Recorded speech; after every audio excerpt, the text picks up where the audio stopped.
तर नमस्कार मित्रांनो, स्वागत आहे आपलं यश आढाव या मराठमोळा यूट्यूब चॅनलवर. तर आज आपला दौरा निघालेला आहे महाराष्ट्रातील पुणे जिल्ह्यात असलेलं पवना लेकजवळ असलेलं एक असं प्राचीन मंदिर, शिव मंदिर. त्याचं नाव आहे बागेश्वर मंदिर, जे की चालुक्य काळापासून तिथं प्रचलित आहे. या व्हिडिओमध्ये तुम्हाला मंदिराचा पूर्ण भौगोलिक ऐतिहासिक इतिहास बघायला मिळणार आहे. आणि आज आपल्यासोबत जोडले गेले आहे मुंबईचे तुषार भाऊ, जे की खूप मोठे एक रील स्टार आहे. तर तुषार भाऊंच्या चॅनलला आणि मग ते सी असून सुद्धा ते कंटेंट क्रिएशन करतात. Follow the channel. हां, भाऊच्या चॅनलला फॉलो करा. ग्रो विथ त्याचं चॅनल नाव आहे ग्रो विथ तुषार. आणि आज आपल्या व्हिडिओमध्ये पूर्ण आपण मंदिराची ऐतिहासिक आणि भौगोलिक माहिती देणार आहे. त्यासोबतच आज वातावरण एवढं स्वच्छ झालेलं आहे की त्या परिसरातून जर आपल्याला काही जर आसपासचे जर किल्ले बघायला भेटले तर आपण त्याची पण तुम्हाला थोडक्यात माहिती देणार आहे. तर भेटूया आपण.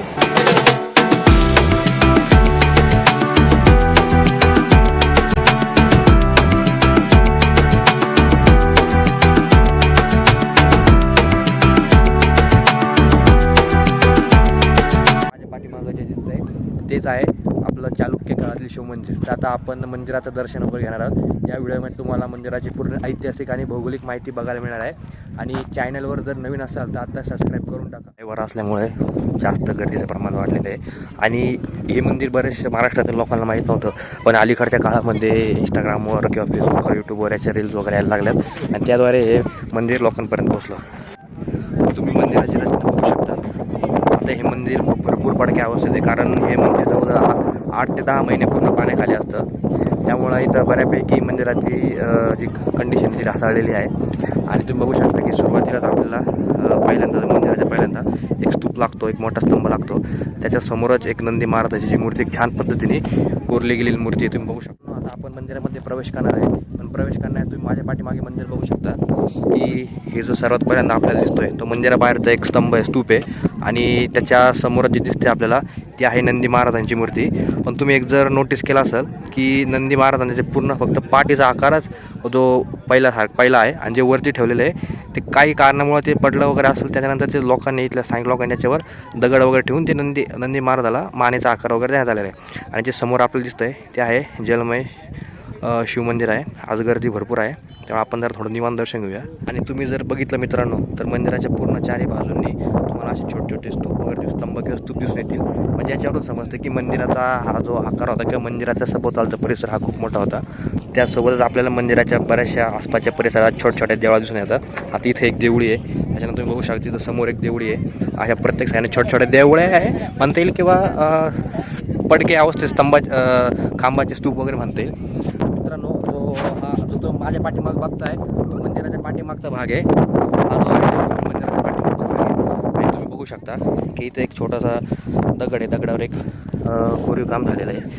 मग त्याच्यात तुम्हाला एक असं घोड्याचा आकाराचं दिसतंय, त्याच्यावर कोणतरी 1-2 व्यक्ती बसलेले असं आहे. त्याच्यावर कोरनक्षी काम केलेलं, कोरीव काम केलेलं. हे प्रत्येक दगडावर आहे. इथल्या प्रत्येक दगडावर इथे काही ना काही काम झालेलं आहे. जसं की इथं बघा, इथं एक अशी आपल्याला त्रिकोणी किंवा पिरॅमिड आकाराची त्रिकोणी आकाराची नक्षी सोबतच बघा इथं पण हे जे कोरीव काम असतं, इथं इकडे एक माणूस आपण एक असा अर्थ लावू शकतो की शेजारचा माणूस असेल आणि त्या शेजारी स्त्री असेल, असं एक काहीतरी कोरलेलं आहे. त्याचा काहीतरी उद्देश कमी झालेली आहे. आता आपण मध्ये दर्शन घ्यायला जाऊया. तुम्हाला मी दाखवतो.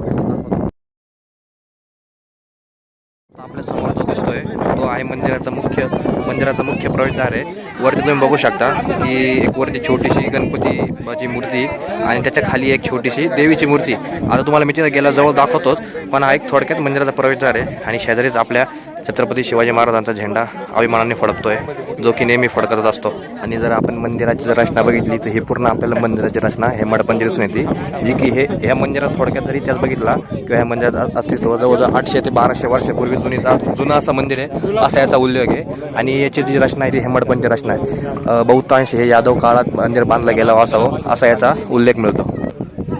जास्त काळ मंदिर पाण्याखाली राहून असं मंदिराच्या प्रत्येक दगडावरून थोडे शेवळाचे डाग वगैरे साचले तुम्ही बघू शकता. पूर्ण जे आहे ते शेवळ वगैरे साचले. आता आपण पूर्ण मंदिराच्या गाभाऱ्यात प्रवेश केलेला आहे. आणि जे आपल्या समोर दिसत आहे हे मंदिराची पूर्ण जी रचना आहे ती हेमाडपंथीच आहे, पण प्रत्येक खांबावर हे मंदिर बांधलेलं गेलं आहे. या मंदिराचा मेन जो बेस आहे तो पिलर आहे.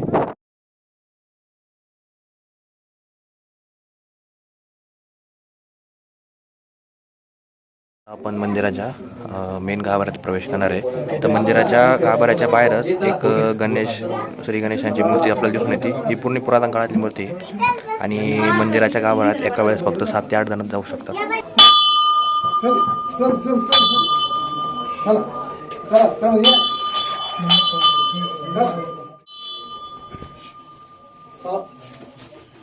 आता आपलं शिव मंदिरात दर्शन झालेलं आहे. या मंदिराचा जर थोडक्यात इतिहास सांगायचा झाला तर हे मंदिराची जी रचना आहे ती पूर्ण आपल्याला हेमाडपंथी दिसून येते.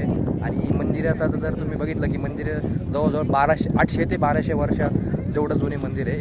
याचा जो उल्लेख आहे तो यादव काळात किंवा चालुक्य काळात याचा उल्लेख जाणून येतो. तर मित्रांनो, हे जे शिवमंदिर आहे हे आपलं पुणे जिल्ह्यातील पावणा म्हणून एक छोटंसं गाव आहे मावळ तालुक्यात. या पावणा गावाच्या पावणा धरण आहे. पण पावणा धरणामध्ये खूप कडाला एक मंदिर आहे. या मंदिरात जर तुम्ही थोडक्यात इतिहास बघितला तर जवळजवळ 800 ते 1200 वर्षापूर्वी या मंदिराचे इतिहास आहे. मंदिराला वागेश्वर नाव पडण्याचं अजून एक आख्यायिका किंवा लोकांकडून स्थानिक लोकांकडून एक माहिती समजली की पूर्वी ते खूप मोठं जंगल होतं. तर जंगलामध्ये जे वाघ जास्त प्रमाणात वाघ असायचे.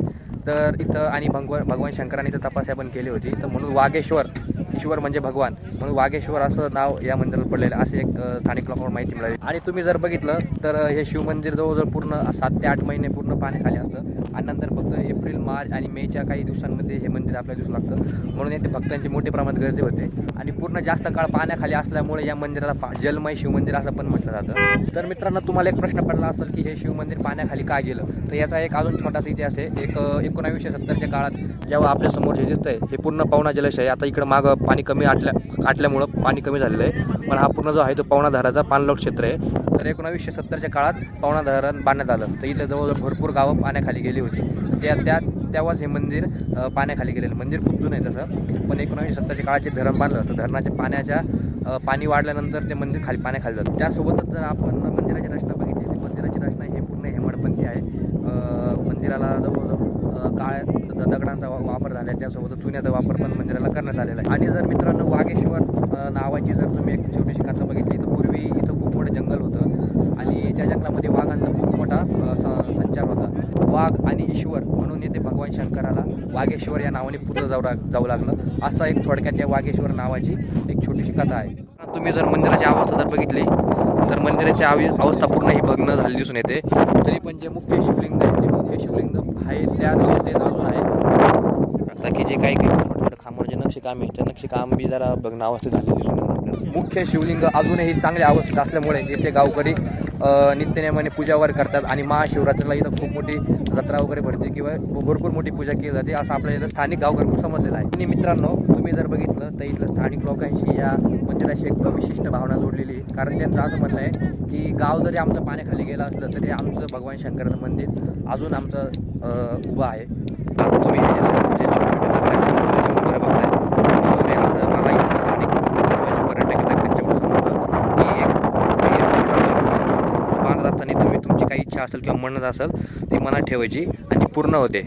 अशी इथली एक लोकांची छोटीशी श्रद्धा आहे अशी मानली जाते. ठिकाणी असे छोटे दगडांचे मनोरे.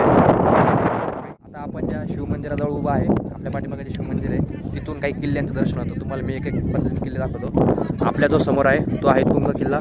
बरोबर त्या समोर जातो तो उजव्या बाजूला जो जातो लोहगड, त्या बाजूला जातो विसापूर आणि बरोबर हा जो जातो समोर आहे तो तिकोना किल्ला. आणि आपलं इथं आहे शिवमंदिर, सुंदर शिवमंदिर. पडलेल्या ढगलेल्या अवस्थेत आहे शिवमंदिर. खूप छान आहे. मध्ये जी पिंड आहे ती खूप छान आहे.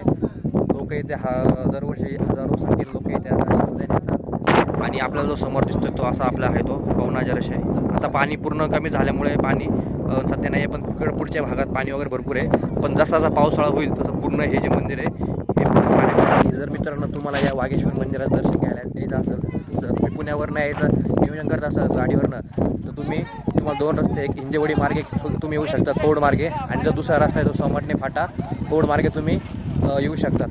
पावणा नगर छोटंसं गाव आहे. त्या गावातून थोडंसं पुढं जाऊन एक डावा आणि उजवा टर्न घेतला की तुम्हाला या मंदिराची वाट दिसून येते. आणि जर तुम्ही प्लॅन करत असाल यायचा तर शक्यतो विकेंडला येऊ नका, कारण विकेंडला भरपूर गर्दी असते. मित्रांनो, आता आपलं पूर्ण सुंदर असं दर्शन झालेलं आहे शिवमंदिराचं. आणि तुम्ही जर इथं यायचा प्लॅन करत असाल तर शक्यतो विकेंडला येऊ नका, कारण विकेंडला खूप गर्दी असते. आणि आता आपण आपल्या परतीचा प्रवास चालू करतो आहे. आणि जर तुम्ही चॅनलवर नवीन असाल तर आत्ताच चॅनलला सबस्क्राईब करून टाका, कारण आपल्या असे धमाकेदार यूट्यूबवर व्हिडिओ येत राहणार आहे. तो भेटूया पुन्हा पुढच्या व्हिडिओमध्ये नवीन ब्लॉगमध्ये. तो पण सर्वांना जय शिवराय, जय शिवशंभो. Bye bye.